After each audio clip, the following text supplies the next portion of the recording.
क्या हो अगर आपके नोट्स, पीडीएफ, डॉक्यूमेंट्स सब आपके स्मार्ट असिस्टेंट बन जाए। हाय दोस्तों, आज हम ऐसे ही एक टूल के बारे में बात करेंगे। ये टूल है गूगल का सबसे पावरफुल टूल पर सबसे कम जाने वाला टूल।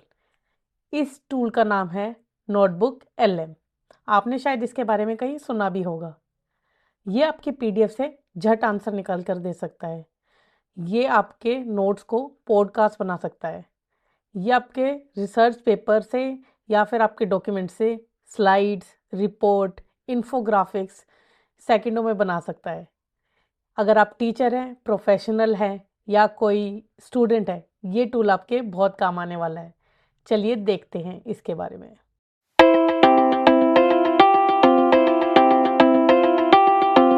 अब हम सिंपल गूगल पर जाएंगे और लिखेंगे नोटबुक एलएम। सर्च बार में आपको ये सारे ऑप्शंस दिखेंगी और आपको क्लिक करना है गूगल नोटबुक एलएम वाले लिंक पर। इस लिंक पर क्लिक करेंगे, सिंपल लॉगिन करेंगे और आपको कुछ ऐसी स्क्रीन शो होगी। यहाँ पर आप क्लिक कर सकते हैं क्रिएट न्यू नोटबुक। चलिए बनाकर देखते हैं। जब हमने इस लिंक पर क्लिक किया तो कुछ ऐसी स्क्रीन ओपन हुई है।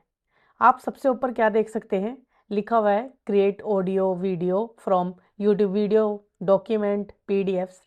आप किसी भी ऑनलाइन लिंक से या अपने खुद के किसी डॉक्यूमेंट से वीडियोस या ऑडियोज बना सकते हैं। जो मैंने बोला था कि पॉडकास्ट बना सकते हैं, ऐसे बना सकते हैं। ये सबसे बेस्ट फीचर है इसका। इसे भी हम एक्सप्लोर करेंगे।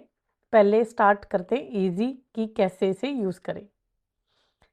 पहला, आप क्या कर सकते हैं, नॉर्मल अगर आपको किसी भी टॉपिक पर रिसर्च करनी है, आप वो यहाँ पर लिख दीजिए। और उससे रिलेटेड अगर आपके पास डॉक्यूमेंट्स है तो आप यहाँ से अपलोड भी कर सकते हैं। आप यहाँ पर देख सकते हैं मल्टीपल ऑप्शन कि गूगल ड्राइव का भी ऑप्शन अवेलेबल है और अपना पीडीएफ्स वगैरह का भी अपलोड का ऑप्शन अवेलेबल है। अब हमने यहाँ पर सोचिए कोई एक टॉपिक सर्च किया और आप देख सकते हैं यहाँ पर वो कितने लिंक्स उसने कलेक्ट कर लिए। आप चाहें तो इसमें से कुछ लिंक सेलेक्ट या डीसेलेक्ट कर सकते हैं। जो भी आपको नहीं पसंद है उसे हटा दीजिए। और जब आप क्लिक करेंगे तो वो ऐसे आपको एक समरी दे देगा। ये तो हो गया इसका एक बेसिक फीचर कि आपको सारा डेटा एक साथ मिल गया, जो आपका खुद का भी था और नेट पर भी अवेलेबल था, और उसकी एक शॉर्ट रिपोर्ट वगैरह टाइप जिससे आप जल्दी समझ पाए। पर अगर आप इसी स्क्रीन के साइड में देखेंगे तो यहाँ पर एक स्टूडियो सा बना हुआ है और उसमें बहुत सारे ऑप्शन अवेलेबल हैं जिनकी हमने पहले भी बात की थी। Audio, video, slides, mind map, infographics, quizzes, flash cards, data table. आइए एक एक कर कर इनको भी सीखते हैं। चलो सबसे पहले स्टार्ट करते हैं ऑडियो ओवरव्यू वाले फीचर से। अगर आप कोई स्टूडेंट है, टीचर है, तो आपके पास बहुत सारे नोट्स होंगे जो आपको रिवाइज कर रहे होंगे। स्पेशली यूपीएससी, जेई जैसे वाले एग्जाम वाले स्टूडेंट्स को तो नोट्स पता नहीं कितनी बार ही रिवाइज करने पड़ते हैं। अब तो क्या कर सकते हैं, सिंपल अपने सारे नोट्स को यहाँ पर ऐड करो। और अगर चाहते हो कि कोई और भी फीचर आपको ऐड, मान लीजिए सर्च पेपर या फिर गूगल से कुछ भी डॉक्यूमेंट ऐड करना है, वो भी आप सेलेक्ट कर कर यहाँ पर कोई भी लिंक या यूट्यूब वीडियो तक ऐड कर सकते हैं और क्लिक कर दो ऑडियो ओवरव्यू वाले बटन पर। क्योंकि मैं तो स्टूडेंट नहीं हूँ और मेरे आसपास भी मुझे कोई स्टूडेंट मिला नहीं जिनके मैं नोट्स ले सकूँ आपको ये डेमो देने के लिए, मैंने ये डेमो तैयार किया है किसी एक पीएम योजना पर। मैं उसको सर्च किया उस योजना के बारे में और जितने भी रिलेटेड लिंक्स मुझे डॉक्यूमेंट्स मिले वो सब इसने निकाल कर दे दिए। अब मैं क्या करूँगी, अब मैं क्लिक करूँगी ऑडियो ओवरव्यू पर। सिंपल उस पर क्लिक कर देंगे तो वो आपको एक ऑडियो ओवरव्यू बना कर दे देगा। सिंपल। अगर आप ये कस्टमाइज़ करना चाहते हैं तो पेंसिल आइकन पर क्लिक करें। पेंसिल आइकन क्लिक करने के बाद आप ये देख सकते हैं इसमें कितने सारे ऑप्शन अवेलेबल हैं। आपको ब्रीफ बनाना है, आपको उसको ज़्यादा एंगेजिंग बनाना है, आप उसको कस्टमाइज प्रॉम्प्ट भी दे सकते हैं कि मुझे ये पॉडकास्ट ऐसे ऐसे चाहिए, और आप जनरेट पर क्लिक कर सकते हैं। अभी ऑडियो ओवरव्यू वाले में थोड़ा टाइम लगता है इसको जनरेट करने में। हम इतने इसी रिसर्च वाले डेस्क से कुछ और ऑप्शन ट्राई कर लेते हैं। नेक्स्ट हम ट्राई कर सकते हैं इन्फोग्राफिक। अगर कोई नोट्स है या फिर कोई योजना है, उसके इन्फोग्राफिक्स अगर मिल जाए तो थोड़ा समझने में और अच्छा लगता है और थोड़ा इजी भी हो जाता है याद रखने में। तो चलिए इन्फोग्राफिक्स ट्राई करते हैं इतने। सिंपल इन्फोग्राफिक्स वाले ऑप्शन पर जाकर क्लिक कर सकते हैं। आप इसमें भी कस्टमाइज का ऑप्शन देख सकते हैं कि आपको इन्फोग्राफिक किस तरीके का चाहिए। आप इन ऑप्शंस को अपने अकॉर्डिंग देख सकते हैं कि आपको किस तरह की इमेजेस चाहिए, या फिर थोड़ा उसको आपको वही कस्टमाइज करना है, तो वो भी ऑप्शन अवेलेबल है। आप वो उसको दें। हम अभी एक बार सिंपल जनरेट कर कर देखते हैं। तो हमने इसको डिफ़ॉल्ट वाले ऑप्शन में जनरेट किया, और ये देखिए कितना सुंदर इन्फोग्राफिक उसने बना कर दिया है। सेकंड ऑप्शन आपको दिख रहा होगा स्लाइड डेक्स का। स्लाइड डेक पर आप नॉर्मल प्रेजेंटेशन स्लाइड आपको किसी भी टॉपिक पे बनानी है, स्टूडेंट्स हैं, टीचर है या फिर प्रोफेशनल है, हमें स्लाइड्स बनानी ही पड़ती है टीचर्स को, बच्चों को समझाने के लिए, बच्चों को अपने प्रोजेक्ट्स वगैरह के लिए, और ऑफिस में तो हर दूसरे दिन स्लाइड दिखानी पड़ती है। तो इससे ही आपका काम बहुत ईजी होने वाला है। स्लाइड डेक्स में हमने जो स्टार्टिंग में टॉपिक अपना सर्च किया था, व्हाट इज़ एआई, उसमें हमने काफ़ी सारा मटेरियल ऐड किया है। चलिए उससे स्लाइड बनाकर देखते हैं। तो जब आप स्लाइड डेक पर क्लिक करेंगे, तो इसमें भी आपके पास थोड़े बहुत ऑप्शन अवेलेबल है कि आपको किस तरह की चाहिए, कि वो डेक में बहुत ज़्यादा इन्फॉर्मेशन डाल दे या स्लाइड्स में कम से कम इन्फॉर्मेशन रखे। मुझे पसंद है कि वो थोड़ी कम इन्फॉर्मेशन रखे, ताकि मैं ज़्यादा समझाऊं और स्लाइड सिर्फ रेफरेंस के लिए यूज़ हो।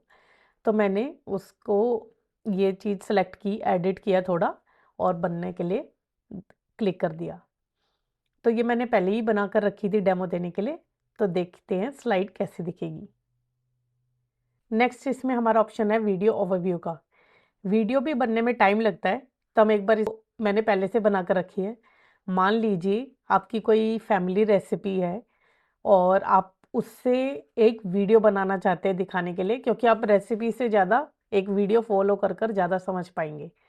तो क्या किया मैंने, उस रेसिपी वाले को एक डॉक्यूमेंट में लिखा, और उस डॉक्यूमेंट को थोड़ा डिटेल में बनाया है, और उसको ऐड कर दिया यहाँ पर, और उससे मैं अब ये वीडियो ओवरव्यू जनरेट किया। इसने कुछ ऐसी वीडियो जनरेट की है।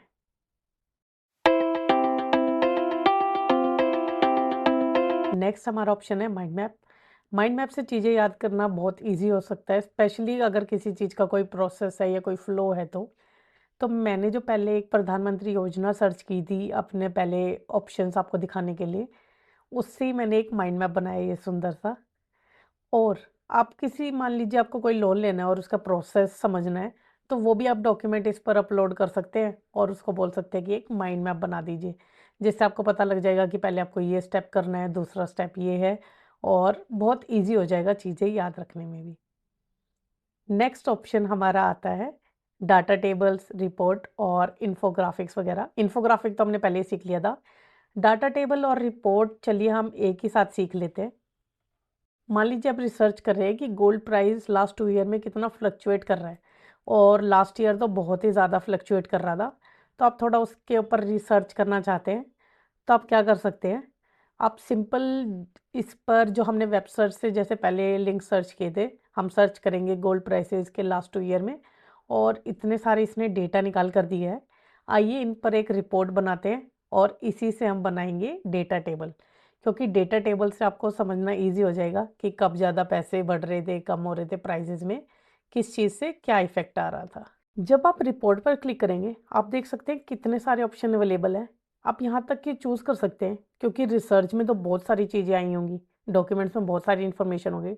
अगर आपको किसी स्पेसिफिक टॉपिक के बारे में रिसर्च की रिपोर्ट बनानी है, तो आप ये भी कर सकते हैं कि मान लीजिए जैसे इसमें है कि मार्केटिंग एनालिसिस या फिर गोल्ड प्राइस फ्लक्चुएशन, ऐसे ऑप्शन सेलेक्ट करें जो आपके रिपोर्ट के ज़्यादा क्लोज हैं जिस टॉपिक पर आप रिसर्च करना चाहते हैं, ताकि वो सिर्फ उतनी ही वैलिड इन्फॉर्मेशन देगा और रिपोर्ट टू द पॉइंट होगी।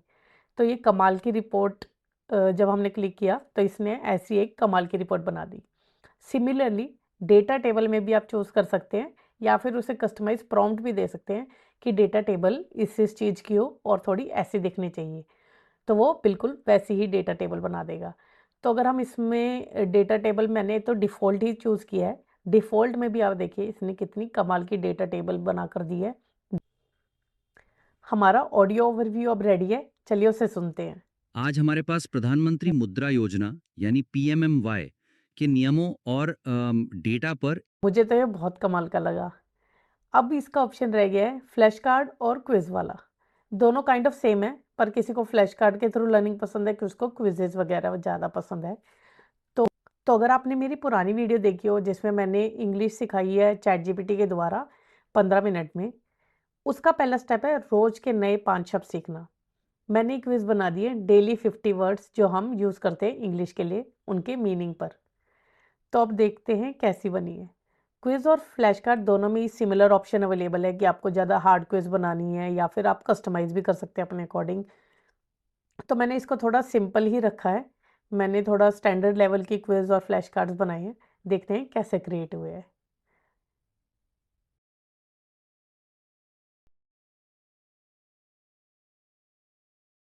अब हमने इसके सारे फीचर सीख लिए हैं और कमेंट में बताओ आपका सबसे फेवरेट फीचर क्या है। मेरा पर्सनल फेवरेट तो ऑडियो ओवरव्यू है। आते जाते किसी भी नोट्स और डॉक्यूमेंट्स को समझ लो, सुन लो, और कोई डॉक्यूमेंट कैरी करने की या रीड करने की ज़रूरत नहीं है। अगर आपको किसी भी फीचर को समझने के लिए या कुछ भी मेरी इसमें हेल्प चाहिए तो आप वो भी मुझे कमेंट कर सकते हैं। प्लीज़ शेयर करें अगर आपको लगता है ये वीडियो किसी और के बहुत काम आ सकती है, और लाइक और सब्सक्राइब करें ऐसी और वीडियो के लिए। थैंक यू, आपने ये पूरी वीडियो देखी यहाँ तक।